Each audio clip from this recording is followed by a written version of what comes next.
Hey everyone, it's Matt Donahue with Mission Financial Planners with our weekly update for the week of January 15th.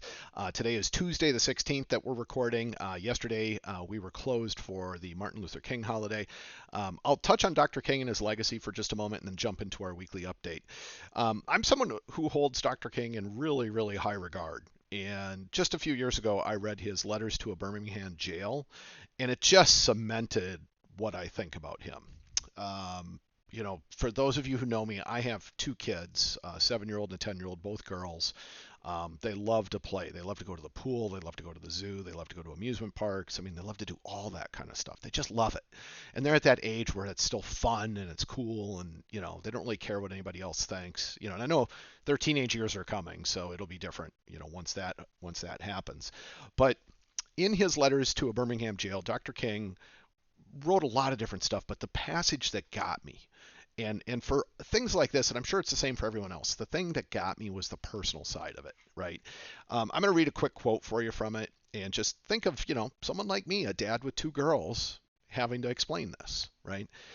And the quote is, "When you suddenly find your tongue twisted and your speech stammering as you seek to explain to your 6-year-old daughter why she can't go to the public amusement park that has just been advertised on television, and see tears welling up in her eyes when she is told that Funtown is closed to colored children." That's a quote, and I can't imagine being in that scenario where you'd have to tell your kids, you can't go because your skin's the wrong color, your religion's the wrong religion, your hair is the wrong color, your eyes are the wrong color. As silly as all that is, right? It's unfortunately still something that we need to keep working through, right? We need to keep working through. So take a moment, try to reflect a little bit. Dr. King did some extraordinary things in his life, and there's a lot there from him that we can all learn from. So our weekly market update, well, last week was an interesting week, right? Stocks pushed higher. A lot of the big tech names were the result of that or pushed that. December inflation reports came out mixed, but positive enough to shore up investor confidence that the Fed will actually start cutting rates later this year. So it was a rocky week for stocks. It ended on a high note. Stocks rallied Monday after the previous week's decline. Tech shares led, with NASDAQ having its best day since November 14th, actually. On Tuesday, stocks initially fell but recovered most of their losses late in the session. They rallied on Wednesday ahead of inflation news the following two trailing days. They initially fell on Thursday in response to a hotter than expected inflation report, which, again, reflects investor concerns about the certainty, the timing, and the extent of the Fed market rate cuts later this year. And on Friday, at the start of the earnings season, it brought mixed results from a handful of major banks, but by close, stocks had recovered most of their losses, ending the week with solid gains. The inflation reports that came out last week, it was really a tale of two inflation reports. The CPI rose 1/3% in December over the prior month and 3.4% compared to a year ago. That number was higher than the 3.2% raise that was expected by economists and a few ticks up from the 3.1 number in November. Core CPI, which excludes food and energy components, for December rose 3.9%, which was a slight decrease from November's 4% gain. Then on Friday, the Producer Price Index, which measures inflation by domestic producers, showed a drop of 0.1% for December, suggesting that the CPI's uptick may actually have just been an anomaly.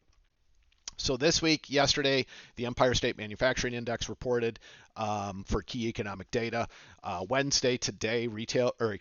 Today is Tuesday, and we are doing Empire State Manufacturing Index. Tomorrow, Wednesday, retail sales and industrial production. Thursday, jobless claims, housing starts, petroleum status, and then Friday is existing home sales. Companies reporting earnings today: Morgan Stanley, Goldman Sachs, Interactive Brokers. Tomorrow, Wednesday, Charles Schwab, U.S. Bank, Alcoa. Thursday, M&T Bank and Northern Trust. Then Friday, Schlumberger Limited, Travelers Companies, and State Street Companies. Quote for the week: never mistake a clear view for a short distance. Boy, that's the truth, right? And then a tax tip. I know we're talking a lot about taxes with everyone. First thing is, know and understand your correct filing status.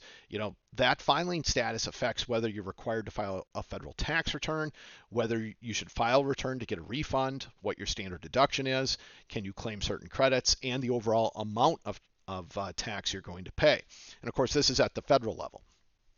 There's 5 filing statuses. Single, this is for taxpayers who are unmarried, divorced, or legally separated under a divorce or separate maintenance decree governed by state law. Married, filing joint. This is for taxpayers who are married. They can file a joint tax return with their spouse. When the spouse passes away, the survivor can usually file a joint return for that year. Married filing separate. Right? You can choose to file separate tax returns if you're married. When doing so, it results in a smaller tax burden than filing a joint tax return. So you'd want to do it if you think it's going to be a smaller tax burden. Head of household, well, these are unmarried people who might file under this status, but a lot of rules apply here. For example, you have to have paid more than half the cost of maintaining a home for yourself and a qualifying person living in the home for half the year. Qualifying widow or widower with dependent child, this might apply if you had a spouse who died during one of the 2 previous years and you have a dependent child. Other conditions are going to apply. Friendly reminder, we do not give tax advice at Mission Financial Planners. We can help you with tax planning, but we do not give tax advice. Health tip for the week, keeping your heart rate up when temperatures are low.